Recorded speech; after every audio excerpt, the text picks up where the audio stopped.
Hello out there, get yourself Cody here, and I'm going to give you my honest firm review of this Polaris Ranger locking end gate hitch. This thing, I struggled with this for several years, getting these things. It's about impossible to get them cleaned out once they get a bunch of dirt and water or just wear or whatever it might be on there. So the easiest, simplest way is just to get a new one of these. Pretty good value for what they are for. To put them on, it's a little bit more of a challenge. You have to take more parts apart than what you think. Let's say it goes on the end gate like this. There is a torque screw that goes through it this way. It's not riveted, which I first thought, but it does go through it this way, the torque screw. To get that out, you'd have to take a light out.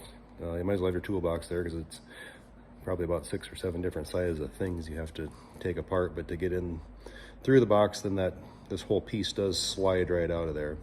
So after you get that out, simple fix. Saves your tailgate on, I don't know, the reason put me over the edge. We were out and chasing cattle in the pasture and my tailgate fell off because there's one side that wasn't latched. So if you got that problem, or if you're pulling your tailgate, which I think would started it, that's just a real simple fix to fix your Polaris tailgate.